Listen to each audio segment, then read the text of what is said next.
Good morning, my miracle friends. So, a while ago, I mentioned the map of consciousness, and I put up a little chart, which I'll put here as well.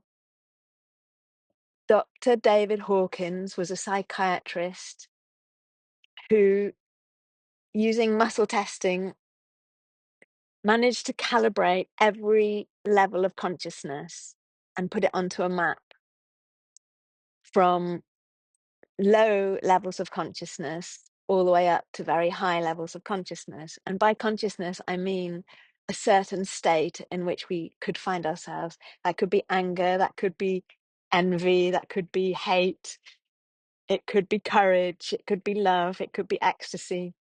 And each one of those states, or each one of those states of consciousness, has got a little number on it.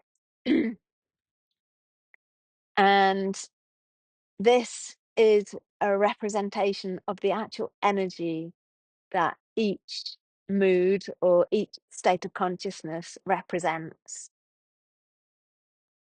So it's like a spectrum of consciousness, calibrating levels of energy, a bit like a thermometer or a barometer.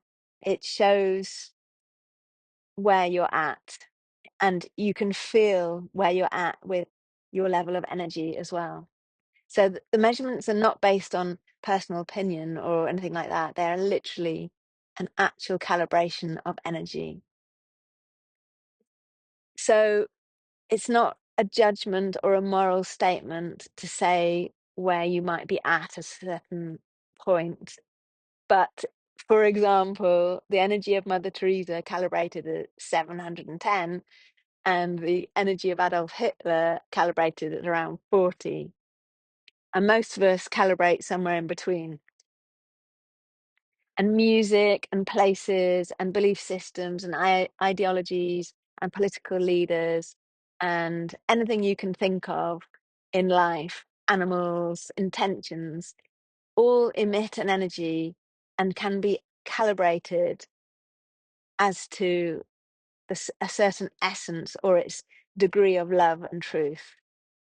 I'm not trying to make this sound complicated. Um, so at the top of the map indicates the highest level that has ever graced the planet. For example, the energy of Jesus, Christ, the Buddha, Krishna. And then at the bottom end of the scale, you've got emotions such as shame, apathy, guilt, hate. And around 200 is the level of courage. And this is an actual critical point, which takes us from below the level of 200 is sort of negative energy, and you're sort of forcing your way through life, battling your way through life using negative energy. And once you get over the 200 mark, it then becomes power. You're powerfully, gracefully making your way through life. Love, for example, is at 500, is the gateway to the spiritual domain. So below courage is sort of like anti-life, whereas above courage is supportive of life.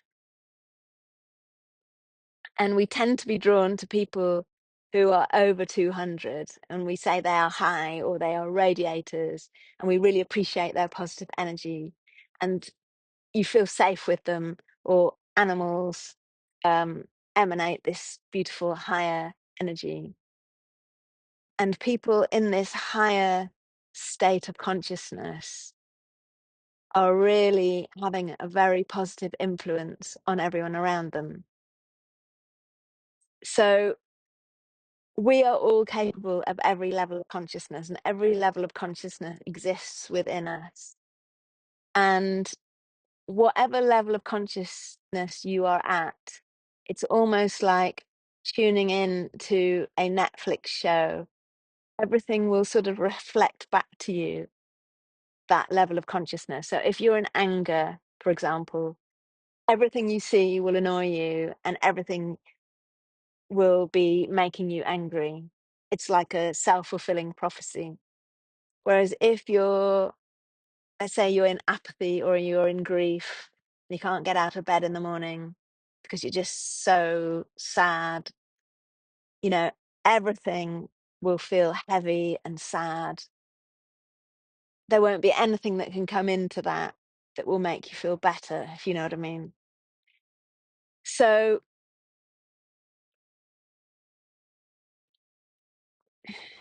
we are on this ladder. What we're doing every morning in the Course in Miracles is we are climbing this ladder. And we might have a base level that we started at, or a more or less a bandwidth that we are more or less in. It could be, you know, from courage down to anger. Courage could be your top and anger could be your bottom. As we do this work, as we meet each morning, and as we cultivate all of these lovely ways of being, we are literally going up this ladder. And our new baseline becomes higher, and any of those negative emotions pass through us so much quicker. So I'm not saying we avoid all of that, not necessarily, but it will pass through us much quicker. So there are two really good books on this subject. One is called Power versus Force by Dr. David Hawkins, and the other one is The Map of Consciousness, where he goes into more detail. And in this book, it says that pretty much 85% of the world's population calibrates under 200, which accounts for the vast suffering on the planet. But I know that we can train ourselves. And when I had this big dream once, I wanted world peace. And I thought to myself, okay, yeah, sure. Gandhi says, be the change you want to see. So I had to start there. But I thought, how can I help get world peace? Like, if I see people one to one, you know, maybe we can break through and we can have a transformation and we can help each other go up the ladder. But how can I scale this up? You know, if I do one to one or I do 10 people or whatever, how can I scale this up? There's only so many hours in the day. And um, I read this book and there was this amazing part in the book. Oh my gosh. And it said, let me see if I've got it here.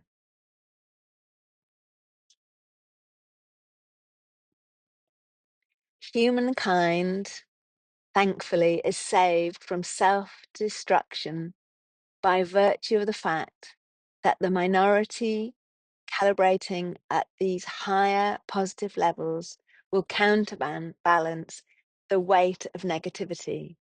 So, for example, one individual at the level of love, which is 500 if you look at the chart, counterbalances 750,000 people below 200.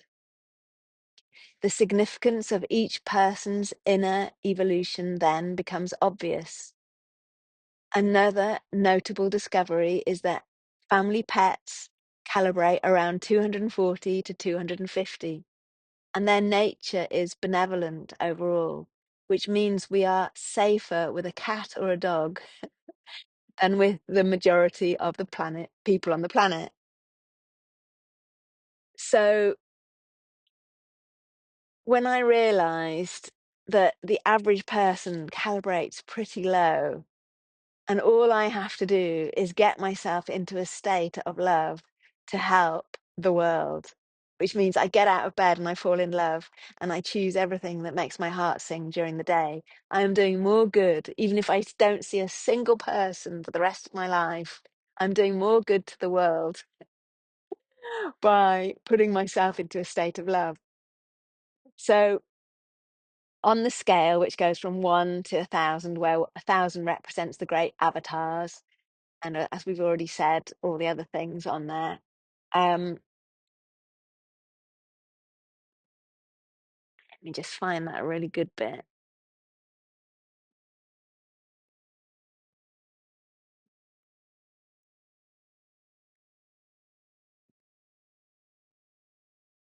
Yeah. So if we can get ourselves higher up this map of consciousness, One individual at a level 700 will counterbalance 70 million individuals below the level of 200. One individual at level 600 counterbalances 10 million individuals below level 200. And so it goes on. One individual at 500 counterbalances 750,000, like I mentioned earlier. One individual at 400 counterbalances 400,000 individuals below that level. You know, even getting yourself to 300, you're going to be helping 90,000 people. So there are 12 individuals at a level of 700 that will equal one avatar, like one Jesus, Buddha, one of these people. You would need 12 individuals at level 700 to equal that. At the original writing of this book, there were 12 persons on the planet who calibrated over 600. In May 2006, however, there were only 6, 3 between 600 and 700, blah, blah, blah. Were it not for these counterbalances, mankind would self-destruct out of the sheer mass of unopposed negativity. However, the difference in power between a loving thought and a fearful thought is so enormous as to be beyond the capacity of the human imagination to even comprehend. We can see from the analysis that even a few loving thoughts during the course of the day more than counterbalances all our negative thoughts by their sheer power. So when I read this book, I'm like, oh my God, all I have to do is be happy. All I have to do is relinquish my fears, my anger, my grievances, my stupid stories, stupid narratives about he said, she said. Excuse me one moment. Um, all I have to do is be happy. All I have to do is get myself to such a high level of consciousness and sustain it. That's another matter. So up and down, but eventually up and keeping it up. And just have a nice life. Go and walk in nature.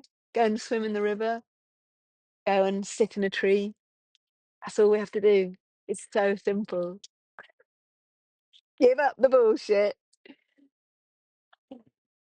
Open our hearts. Get our protocols in place. Set ourselves up for success. If you know that what makes you happy, like this dog definitely makes me happy, set yourself up for success. If you know certain people drive you mad or make you feel annoyed, just don't hang out with them. You'll be doing the world a massive favor. Leave them to someone else. Anyway, this is Lumi, silly dog. Anyway, beloved divine, the perfect day already exists. Thank you for guiding me and everyone concerned to this. Love before us and love behind us. Love to the left of us and love to the right of us. Where would love have us go today? What would love have us do today? What would love have us say or not say today? And to whom? I think it's time to play with Lumi. Have a fun day. See you tomorrow.